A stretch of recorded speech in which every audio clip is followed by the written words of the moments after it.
راضی برضائے رب، رب کی رضا پر راضی رہنا. یہ بات کہ جو بھی کچھ ہوا یا ہوگا وہ اذن رب کے بغیر نہ ہوا ہے نہ ہو سکتا ہے. یہ تو ایمان کا منطقی تقاضا ہے. یہاں پتہ تک نہیں ہلتا جب تک کہ اللہ کی اجازت نہ ہو، اذن نہ ہو. تو جو کچھ ہوا اللہ کی اجازت سے ہوا، خواہ اس میں درمیان میں کتنے ہی عوامل آ گئے ہوں. کسی نے اٹھا کر آپ کو پتھر مارا، لیکن یہ پتھر آپ کو نہیں لگ سکتا تھا اگر اللہ نہ چاہتا. پتھر مارنے والے کا عمل اپنی جگہ ہے، لیکن آپ کو اس پتھر کا لگ جانا جو ہے یہ بغیر اذن رب نہیں ہے. لہذا اس کو سمجھیے کہ اللہ کی طرف سے آیا. ایک اس میں لطیفہ بھی ہے کہ ایک درویش یہ کہتا ہوا جا رہا تھا ایک جذب کی کیفیت میں، جو رب کرے سو ہو، جو رب کرے سو ہو، جو رب کرے سو ہو. ایک شخص نے اٹھا کر اس کے سر پہ پتھر دے مارا. اس نے پلٹ کر دیکھا تو شخص نے کہا مجھے کیا دیکھتے ہو، جو رب کرے سو ہو.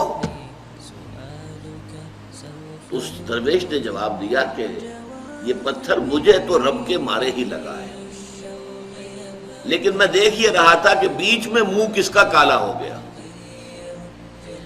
کس نے اپنے لیے جو ہے وہ عذاب اللہ کا کما لیا. ورنہ مجھے بہرحال یہ پتھر لگا ہے تو اس میں اذن رب شامل ہے.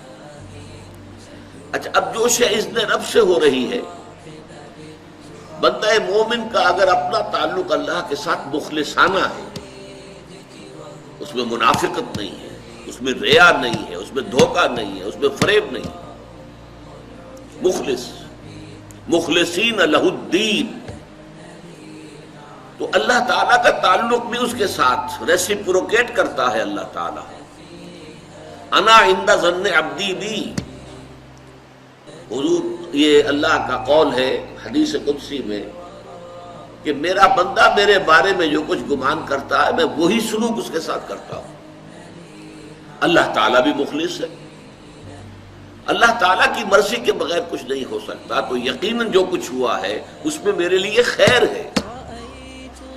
چاہے فوری طور پر مجھے ناگوار گزرا ہے، مجھے تکلیف ہوئی ہے، میرے لیے یہ شے جو ہے ناپسندیدہ ہے، لیکن ان دی لانگ رن مجھے یقین ہے کہ اس میں خیر ہے. بیدک الخیر انک علی کل شیء قدیر. اے اللہ تیرے ہاتھ میں خیر ہی خیر ہے، تو ہر چیز پر قادر ہے. اچھا، جو ہوگا وہ بھی اذن رب کے بغیر نہیں ہوگا. یہی تصور اس کے بارے میں ہونا ضروری ہے. اسی کا نتیجہ یہ نکلتا ہے جس کو قرآن مجید بار بار کہتا ہے، بار بار کہتا ہے، بار بار کہتا ہے، لا خوف علیہم ولا هم یحزنون. کیا مطلب اس کا؟ نہ ان پر کوئی خوف ہے نہ حزن سے دو چار ہوتے ہیں. عام طور پر یہ سمجھا جاتا ہے کہ یہ آخرت میں ہوگا. آخرت میں تو بتمام و کمال ہوگا، دنیا میں بھی ہوتا ہے. خوف کس بات کا بھائی؟ ہوگا وہی جو میرا رب چاہے گا. وہ میرا دوست ہے، میں اس کا ولی، وہ میرا ولی. الا ان اولیاء اللہ لا خوف علیہم ولا هم یحزنون.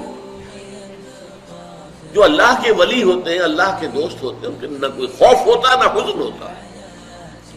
خوف کس بات کا؟ ہوگا وہ جو اللہ چاہے گا، اور جو کچھ اللہ چاہے گا اس میں کوئی نہ کوئی خیر ہوگا، چاہے فوری طور پر مجھے نظر نہ آئے.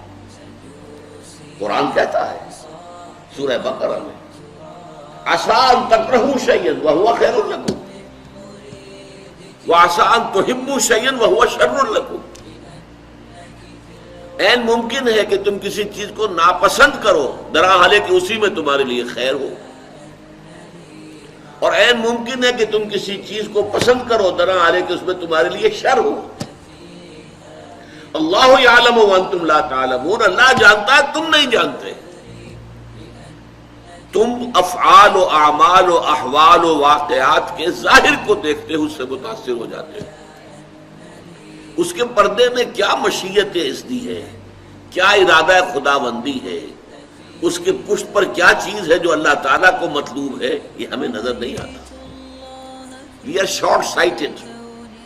ہماری نگاہ جو ہے بس کچھ دور تک جاتی ہے، اس سے آگے نہیں جاتی.